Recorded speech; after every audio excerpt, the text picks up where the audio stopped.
palavra de Deus é maravilhosa. Deus nos fala. E este livro santo, bendito, palavra de Deus, é tão maravilhoso porque você pode entrar por esse livro por diferentes portas. E independentemente de qual porta você se utiliza, você percebe que essa porta leva você a uma outra porta, e quando você vai entrando e percorrendo estes caminhos, estes espaços que essa casa, que é a palavra de Deus, oferece, você vai descobrindo e percebendo um todo de coerência muito abençoador. Apesar de ser um livro escrito por aproximadamente 40 autores diferentes, ao longo de 2000 anos, imagine, o primeiro autor escreveu e 2000 anos depois ainda havia alguém escrevendo. Esse texto é um todo de coerência. E no centro, no coração desse texto sagrado, que nós chamamos a palavra de Deus, deste livro bendito, no coração desse texto, está Jesus Cristo, nosso Senhor. Ele mesmo, Jesus, disse que nós deveríamos conhecer as Escrituras, porque as Escrituras testificam, testemunham, apontam para Ele e o revelam.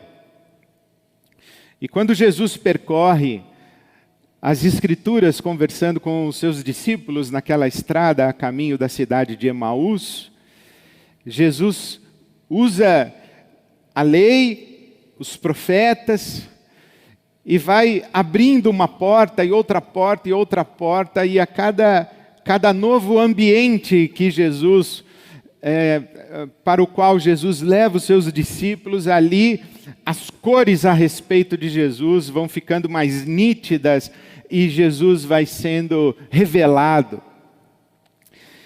Isso aconteceu comigo esta semana. O meu coração foi levado para vários espaços dentro da Escritura Sagrada e eu fui percebendo, rememorando e resgatando alguns princípios e algumas verdades e algumas promessas que fizeram muito sentido e que reparto com você nesta manhã.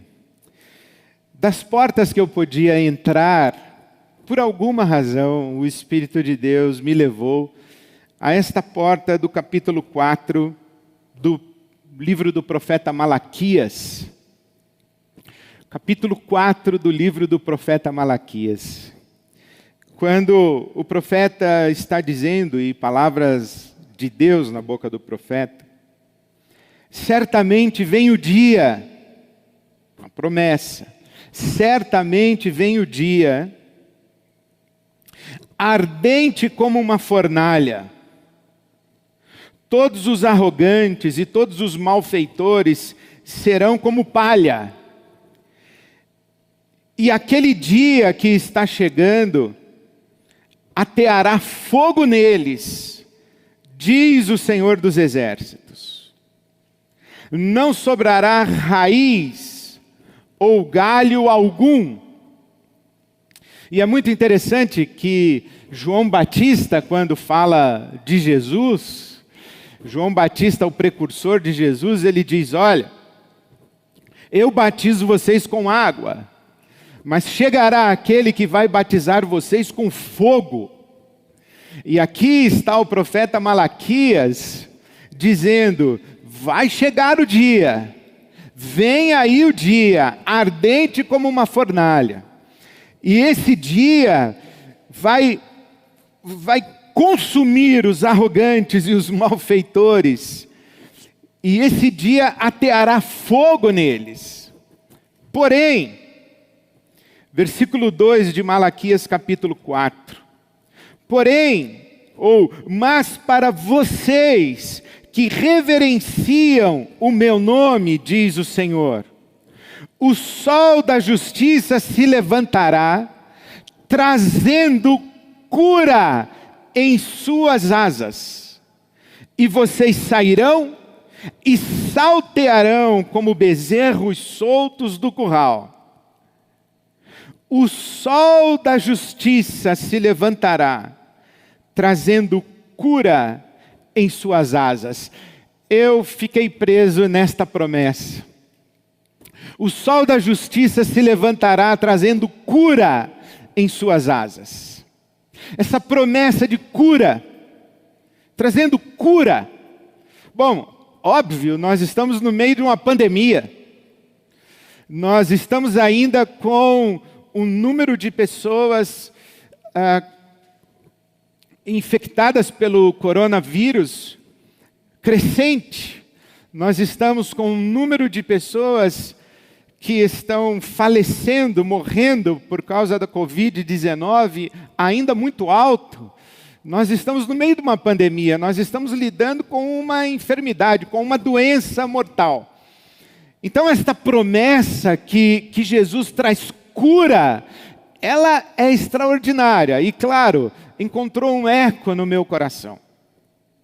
Mas esta palavra de Malaquias capítulo 4, versículo 2, me levou imediatamente para outros quartos, outros ambientes, outros espaços da palavra de Deus, e eu fui abrindo portas e me lembrando, e especialmente me lembrando de algo muito extraordinário que aprendi, e nesse tempo, inclusive, de pandemia e das nossas celebrações, quando não estamos juntos presencialmente, eu tenho revisitado histórias, tenho revisitado algumas verdades da palavra de Deus, algumas revelações da palavra de Deus significativas para esse momento. Então, eu entrei por essa porta, que o sol da justiça se levanta e traz cura em suas asas. E me lembrei de outras tantas expressões da palavra de Deus. Esta cura, por exemplo, Isaías capítulo 53, que o Cordeiro de Deus, que foi morto, o Cordeiro de Deus que foi morto sem abrir a sua boca, o ferido de Deus, aquele que foi afligido por Deus, ele levou sobre si as nossas enfermidades, e levou sobre si as nossas dores. Diz o profeta Isaías no capítulo 53, ele está falando do servo sofredor de Yahvé. Ele está falando que o Cordeiro de Deus é aquele que recebe o castigo que nos traz a paz. O castigo que nos traz a paz estava sobre ele, disse o profeta.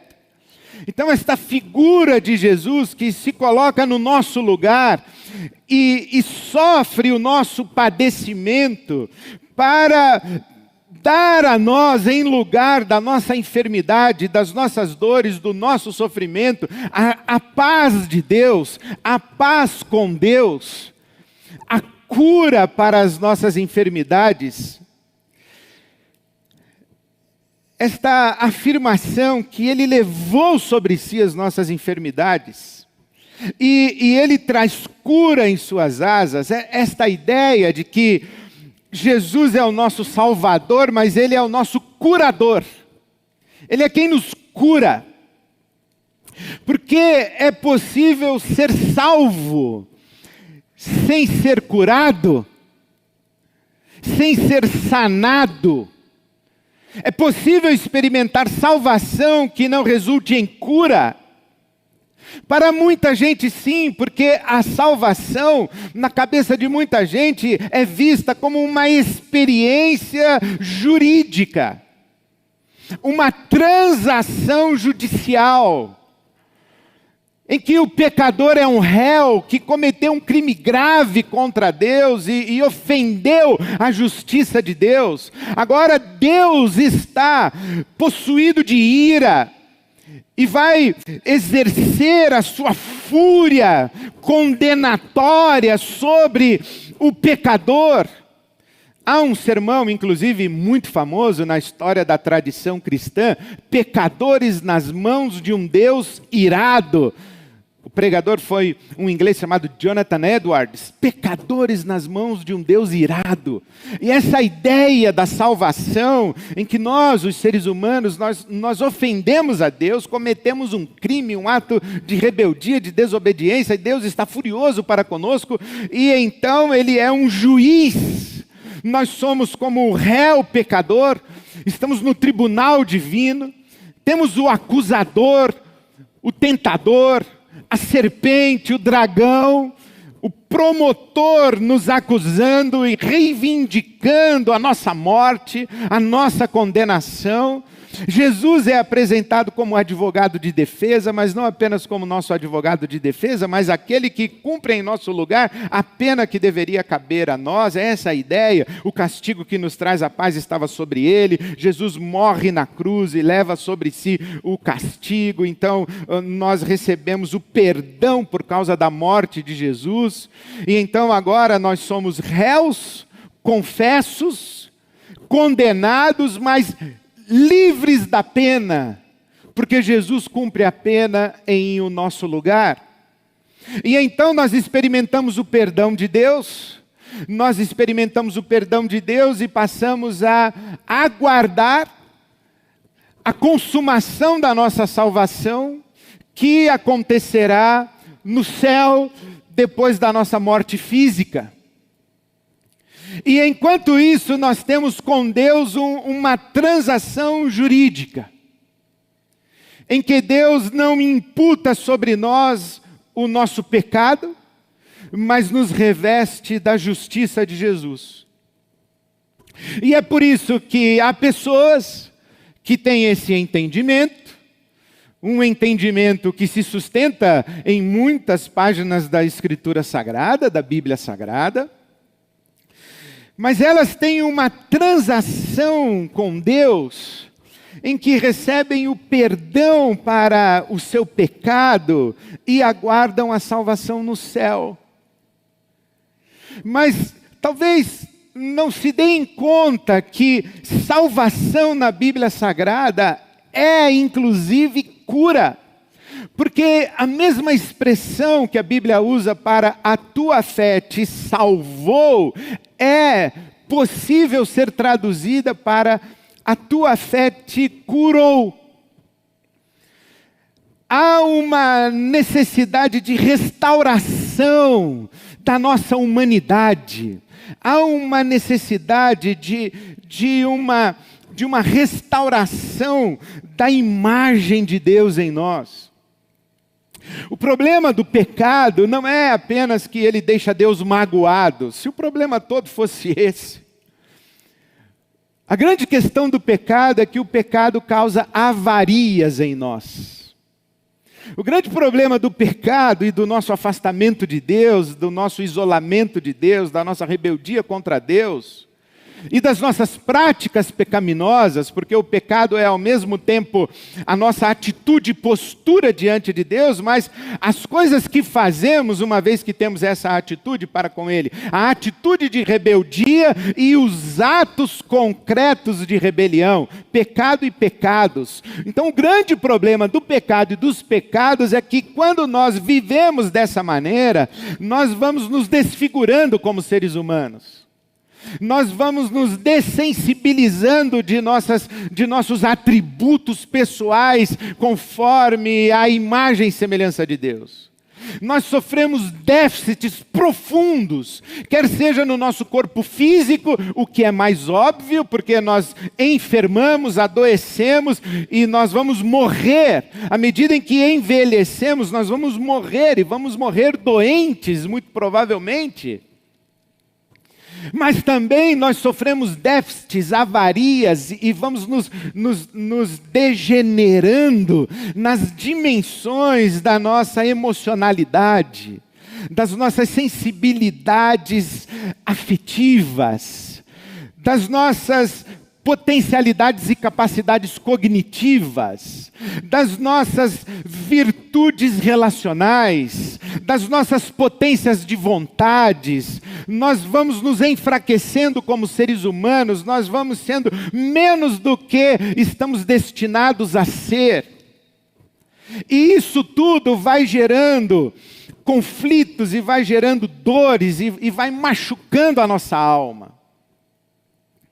E quando Jesus vem trazendo cura e leva sobre si as nossas enfermidades, eu gosto dessa tradução de Isaías 53, que fala que Ele levou sobre si as nossas enfermidades e levou sobre si as nossas dores. Não apenas enfermidades, mas levou dores. As dores que são causadas pelas nossas debilidades físicas e por todas as nossas outras debilidades. Porque as nossas debilidades, elas nos afligem diretamente. Mas porque estamos aquém da nossa plenitude de humanidade, porque nós não somos tudo o que devemos ser e não somos tudo o que podemos ser.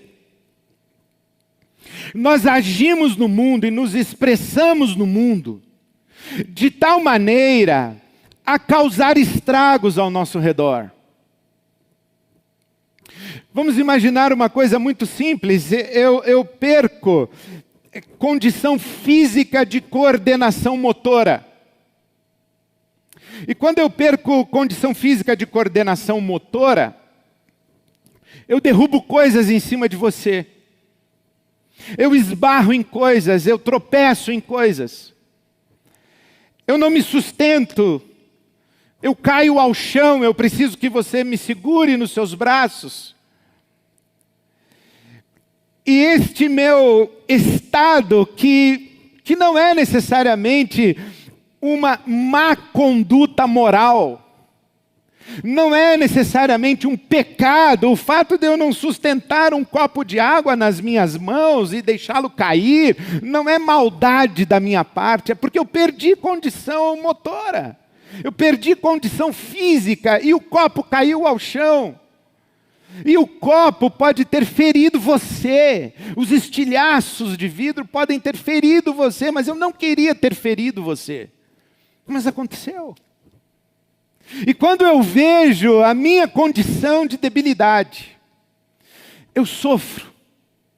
Não só por estar com déficit físico, mas por perceber as minhas limitações. E quando eu vejo que eu deixei cair o copo, e que eu não tenho condição de arrumar esse copo no chão, porque eu não me sustento nas minhas pernas. Então você vai ter que cuidar desse copo quebrado. Eu sofro de ver você tendo que cuidar de algo que foi causado pela minha debilidade. E quando eu vejo que o copo feriu você e vejo você sangrando, eu sofro por ter ferido você. Então, essa imagem das nossas fraquezas, das nossas vulnerabilidades, das nossas limitações e dos déficits da nossa condição humana, essa situação gera um embaraço. E quando você vê essa imagem que eu acabei de usar, que é muito plausível, de uma debilidade física, leve isso para as outras dimensões da sua humanidade. Quais são os danos involuntários que a sua debilidade emocional causa contra você e ao seu redor? Leve para a confusão da sua psique, a instabilidade do seu humor, do seu ânimo. Leve isso para a fragilidade da sua disciplina, da sua força de vontade. Leve isso para a confusão mental, de não conseguir tomar decisões, de não enxergar com clareza o que está à sua volta, de não conseguir processar informações. Leve isso para os conflitos de entendimento das trocas de palavras. Quando eu digo A, você ouve B. E este B que você ouviu gerou em você tristeza, mágoa, ressentimento. Ou você se sentiu injustiçado ou injustiçada, não merecia ter sido tratado desta maneira, mas eu não tratei você dessa maneira, você que sentiu assim, você que entendeu assim. Ou eu quis dizer uma coisa, mas por causa da minha irritação eu não consegui dizer. Por causa do meu déficit emocional, por causa da minha preocupação, da minha ansiedade, do meu medo, por causa da minha angústia, ou por causa da minha enfermidade, ou por causa do meu pecado, eu não consegui ser tudo o que eu deveria ser. E existe sim uma dimensão da nossa humanidade e da nossa relacionalidade que está profundamente relacionada ao nosso pecado. Mas existe sim uma dimensão da nossa relacionalidade, da nossa afetividade e da nossa autopercepção e da fragilidade do cuidado que temos para com a gente mesmo, que não tem a ver com o nosso pecado, mas tem a ver com o fato de nós não sermos tudo o que estamos destinados a ser. Tem a ver com fraquezas. Tem a ver com debilidades, não com maldade. Por isso é que pensar na nossa salvação apenas como receber o perdão de Deus, como quem recebe um carimbo de quitação de penalidade pelo pecado, como se nós entrássemos na presença de Deus, oferecêssemos a Ele uma nota promissória, um escrito de dívida que tínhamos para com Ele. Deus então pegaria esse escrito de dívida, fixaria na cruz, como disse o apóstolo Paulo aos Colossenses, que o escrito de dívida, Deus o fixou na cruz de Cristo, aí está quitado, não devemos mais nada. Ok, então voltamos para o mundo para viver a nossa vida, mas a questão é que nós voltamos para o mundo para viver a nossa vida, e não estamos mais debaixo da condenação de Deus, mas nós estamos machucados, feridos, avariados, nós estamos debilitados, nós estamos enfraquecidos, nós estamos aquém da nossa potência. Por isso, quando lemos Malaquias dizendo a tua fé, o sol da justiça trará cura em suas asas, e vemos Jesus dizendo, olha, a tua fé te salvou, a tua fé te curou, restaurou, restabeleceu, te deu saúde, te deu inteireza. Essa é a nossa expectativa para com Jesus. A pergunta que fazemos é, onde foi que Jesus levou sobre si as nossas enfermidades, as nossas dores? Muita gente diz, foi na cruz. Não, na cruz Jesus levou o nosso pecado. Mas quando você lê a palavra de Deus, vá para Mateus capítulo 8, quando Jesus cura a sogra de Pedro, ali em Cafarnaum. E logo em seguida trazem para Jesus muitos enfermos, muitos doentes, e Jesus cura todos eles. Em Mateus capítulo 8, versículo 17, há um registro, para que se cumprisse as Escrituras, para que se cumprisse a profecia, que diz que Ele levou sobre si as nossas enfermidades. Então, quando Jesus cura as pessoas, cumpre a profecia de que Ele levou sobre si as nossas enfermidades. É como se Jesus pegasse a enfermidade de alguém e colocasse sobre si mesmo. Mas ele sem pecado, a enfermidade se dissolve nele. Imagine o seguinte, é como se você tivesse um corpo perfeito, o corpo da ressurreição. E você abrisse um corte na sua mão, ele cicatrizaria imediatamente. Essa é a ideia. O corpo da ressurreição é imperecível, o corpo da ressurreição é indestrutível. O corpo da ressurreição é incorruptível.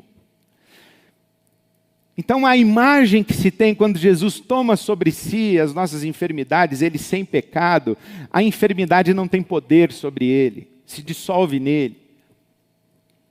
Mas ele experimenta aquilo. E é por isso que a gente vai e abre uma outra porta. A porta que está em Hebreus capítulo 4, quando o autor da carta aos Hebreus diz assim, olha, lembrem-se, nós temos um sacerdote diante de Deus, e o nosso sacerdote, que é Jesus, ele pode se compadecer das nossas fraquezas. Eu queria chamar a sua atenção para isso hoje, que nós celebramos nessa mesa o perdão de Deus para o nosso pecado, o perdão de Deus para os nossos pecados. Mas existe uma camada segunda, um outro anel em volta disso aqui que é o pecado, tem um outro anel aqui em volta,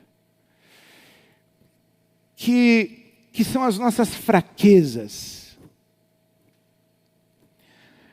que são os nossos esbarrões em mesas, os nossos derrubar de copos, os nossos tropeços nas palavras, as nossas incapacidades de gestão da nossa subjetividade, são as nossas fraquezas.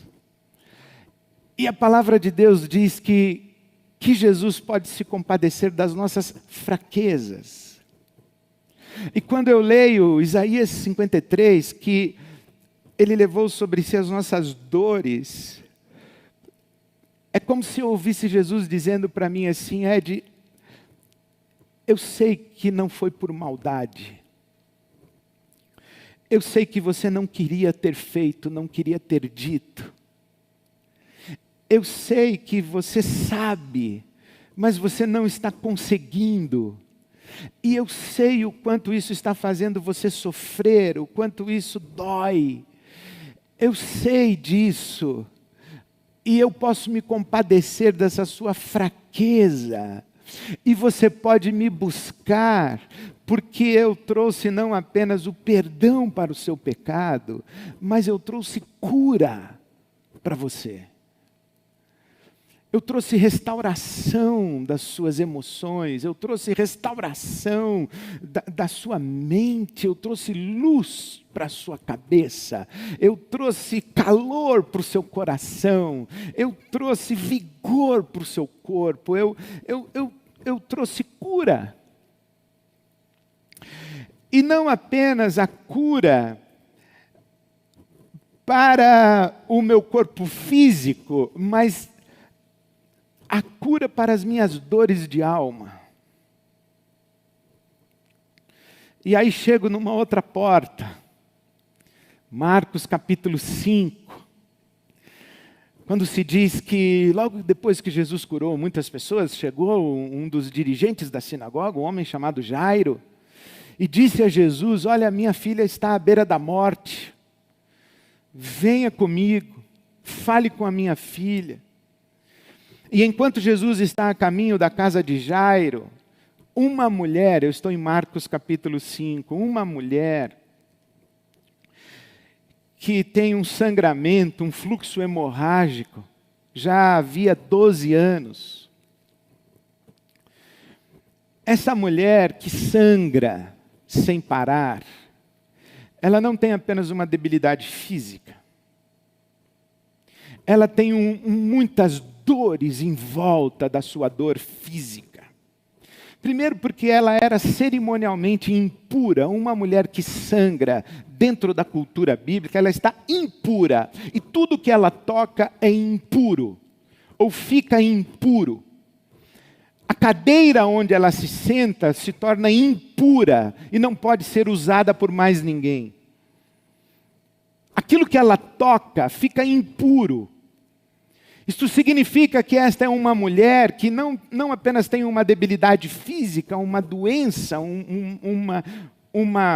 uma enfermidade, mas ela está segregada, ela vive na solidão, E ela já gastou tudo o que possuía com os médicos e ninguém conseguiu resolver o seu problema. Então ela tem uma outra dificuldade, que é a frustração, é a desesperança. E eu não sei se você já se sentiu assim. Eu estou sofrendo, eu estou sozinho, parece que todo mundo se afasta de mim, como se eu tivesse uma maldição. E eu já tentei de tudo, ninguém conseguiu me ajudar. Hoje eu vivo com a sensação de que ninguém me entende, que ninguém me enxerga, que ninguém me vê, que ninguém se ocupa de mim, que ninguém se preocupa comigo. Estou aqui eu agonizando e sofrendo e padecendo sozinho ou sozinha. É essa mulher.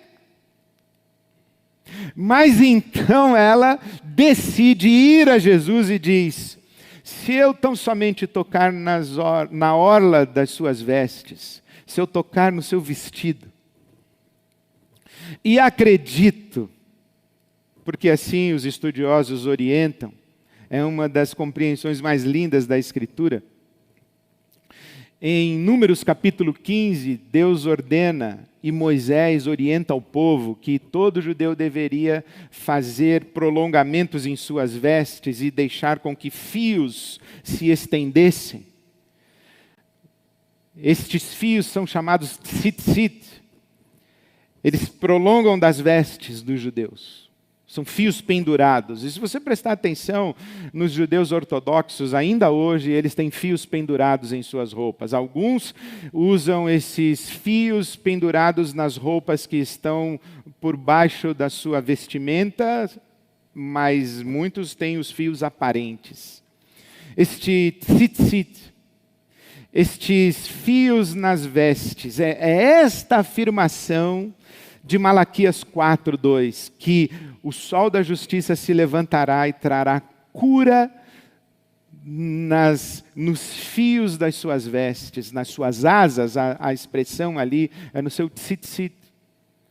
E essa mulher diz assim: esse homem, Jesus de Nazaré, esse é o sol da justiça. Ele está trazendo cura nas suas vestes, e se eu tocar, eu vou ser curada. E essa mulher me ensina muito, porque essa cura que Jesus nos traz, ela não é automática. Há necessidade de buscarmos a Jesus com esta intenção de fé. É isto, na minha caminhada espiritual, aprendi e fez absoluta diferença na minha vida, que estamos sempre na presença de Deus, mas nem sempre estamos conscientes de estar na presença de Deus. Estamos sempre na presença de Deus, mas a nossa atenção não está sempre focada em Deus. Estamos sempre na presença de Deus, mas não estamos em interação consciente com Deus. Estar na presença de Deus pode nos deixar vazios do favor de Deus, se não estendermos a mão para tocar em Jesus com essa intenção de fé. Por quê? Porque quando esta mulher toca em Jesus e há uma multidão em volta de Jesus, Jesus diz assim: alguém me tocou. Pedro diz assim: muitas pessoas tocaram no Senhor. Ele diz: é verdade. Muitas pessoas esbarraram em mim. Eu fiz selfie aí com o pessoal. Eles tocaram em mim, quiseram pegar em mim. Mas há uma diferença entre esbarrar em mim e me tocar como alguém me tocou. Me tocar com fé. Me tocar com intenção.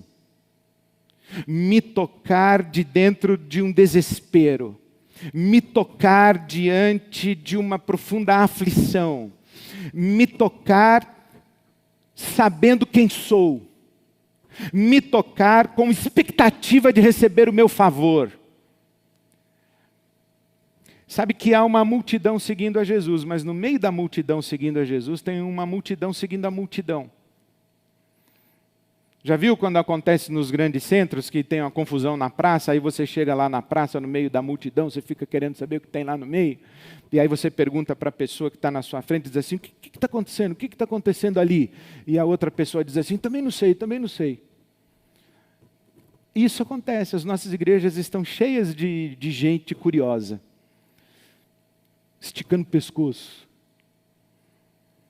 O que está acontecendo? Mas ainda não viram Jesus. Estão se esbarrando no meio da multidão. Mas não pegaram em Jesus. Não foram até Ele com essa intenção. Então, quando a Bíblia diz que Jesus traz cura, essa palavra é uma exortação para a gente estender a mão e tocar nele. E de maneira muito prática, eu queria dizer para você que você tem que fazer isso no seu dia a dia.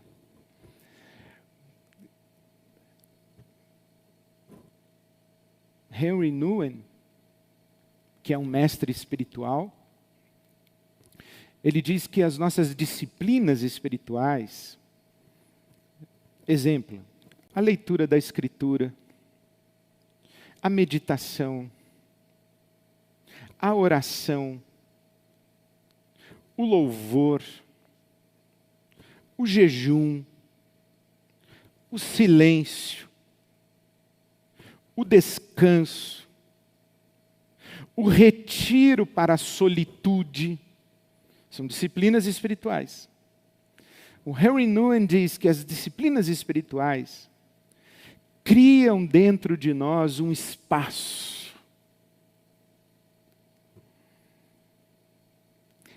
para a presença de Deus ganhar densidade em nós.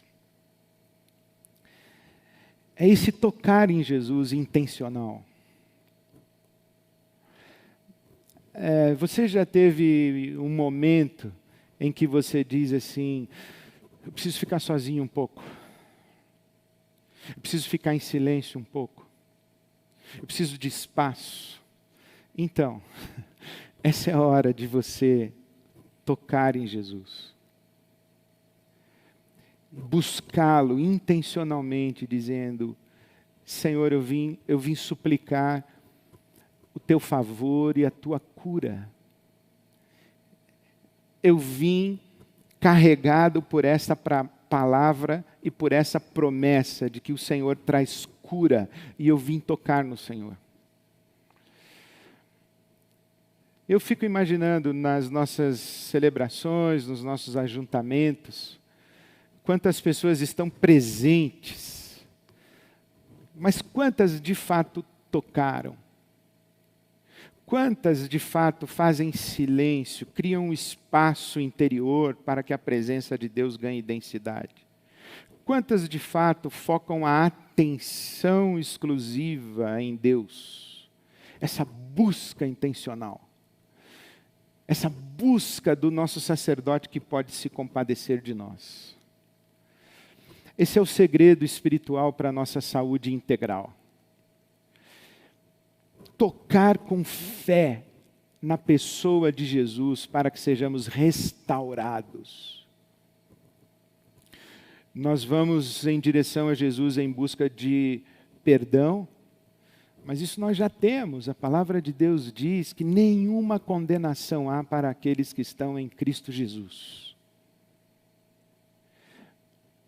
Mas a nossa restauração ainda não é plena, ela vai acontecendo. E à medida em que vamos vivendo, nós necessitamos tocar em Jesus e experimentar o poder de Deus, produzindo fruto na nossa vida. Então eu queria encorajar você, nesse tempo, a prestar atenção nas suas feridas, prestar atenção nos seus machucados, prestar atenção nas suas dores, e fazer o que essa mulher fez. Ir em direção a Jesus, com intenção de fé, para tocar. E dizer a Jesus, Jesus, eu estou sangrando. eu estou sangrando. Jesus, eu estou chorando. Eu vim buscar o teu socorro, porque a tua palavra disse que o Senhor se compadeceria de mim. A tua palavra disse que o Senhor entenderia, que o Senhor sabe o que eu estou sentindo e o que eu estou vivendo. Então eu vim tocar no Senhor. E é com esse espírito, é com esse coração, e com essa inteireza de fé, e com essa confiança, nós sabemos quem é Jesus, o sol da justiça, que traz cura para nós. Que eu quero convidar você a tomar o pão e o vinho nessa manhã. E nós vamos celebrar juntos. Nós vamos celebrar o corpo de Cristo, partido por nós. Nós vamos celebrar o sangue de Jesus Cristo, nosso Senhor, que nos purifica de todo pecado. E nós vamos celebrar nesta manhã, em fé, a salvação que nós temos em Cristo Jesus. Mas vamos celebrar nesta manhã, em fé, a cura que Ele nos promete. Existem pessoas que dizem que Jesus levou sobre si as nossas enfermidades e nós não podemos mais ficar doentes, e se estamos doentes é porque nos falta fé. Não é isso que a Bíblia ensina. Porque um corpo que não pode ficar doente é o corpo que passou pela ressurreição, e nós ainda não passamos pela ressurreição. E mesmo todos aqueles que ensinam que quem tem fé não fica doente, adoecem. E muitos que ensinaram isso, já morreram doentes. Porque não é isso que a Bíblia está ensinando. A Bíblia está ensinando que Jesus levou sobre si as nossas enfermidades e as nossas dores. Quando Ele curou pessoas, na cruz Ele levou sobre si o nosso pecado e nos faz a promessa da ressurreição. A Bíblia ensina que nós experimentamos os primeiros frutos da nossa salvação, mas o nosso corpo ainda geme. E nós somos salvos em esperança. A criação geme, nós gememos, mas não gememos sozinhos. Nós gememos com o Espírito Santo, que se compadece das nossas fraquezas e intercede por nós com os seus gemidos. E há sim dimensões, possibilidades, horizontes de restauração e cura nesse corpo partido por nós e neste sangue derramado por nós. Essa cura será plena na ressurreição, mas hoje já é possível experimentarmos os seus primeiros frutos. Então, diga isso a Jesus: Jesus, eu estou hoje tocando em fé, porque o Senhor pode se compadecer de mim. Eu vim buscar a ministração do teu poder misericordioso, do teu amor misericordioso. Eu já tenho teu perdão. Eu estou livre de condenação. Eu tenho a esperança da ressurreição. Mas eu vim buscar cura. E pode ser que amanhã, segunda-feira, você tenha que buscar cura de novo.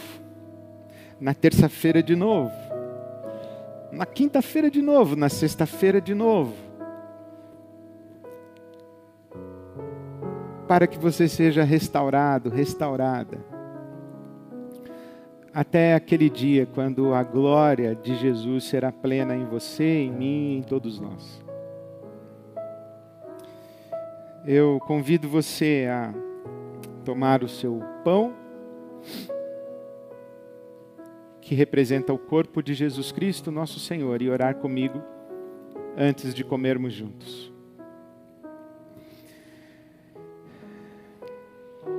Obrigado, Jesus, pelo teu corpo partido por nós. Obrigado por esse corpo que experimentou tudo quanto o nosso corpo experimenta. Obrigado pela tua humanidade perfeita, que experimentou tudo quanto nós, humanos, à imagem e semelhança de Deus nosso Pai, experimentamos, todavia sem pecado. Obrigado, porque não há nada em nós que o Senhor não conheça, exceto o nosso pecado. Obrigado, porque não há dor em nós que o Senhor não tenha experimentado. E não há lágrima nossa que o Senhor não tenha chorado. E juntos nesta manhã, quando celebramos o teu corpo partido por nós, estendemos as nossas mãos para tocar no Senhor e suplicar cura, restauração, saúde e o máximo que for possível experimentarmos da vida abundante que o Senhor prometeu ainda antes da nossa ressurreição.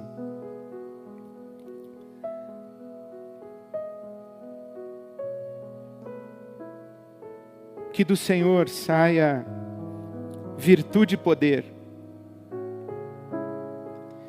invadindo aqueles que te tocam.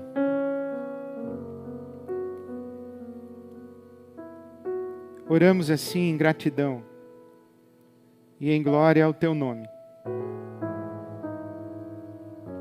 Amém.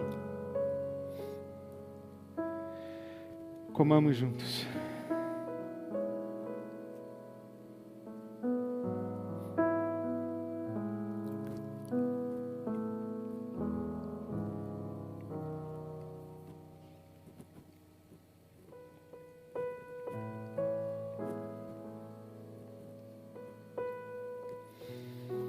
Jesus nos prometeu que cearíamos com Ele no reino de Deus consumado, lá naquele dia, quando não haverá mais dor, sofrimento, enfermidade, morte, quando não haverá mais lágrima, quando Ele enxugará dos nossos olhos toda lágrima. Então vamos orar que venha esse dia. Maranata, ora vem, Senhor Jesus. Onde você estiver, repita comigo.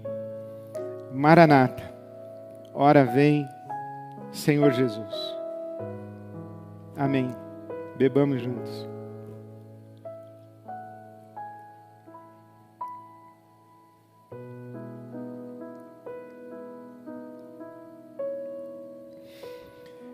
Que o amor de Deus, o nosso Pai,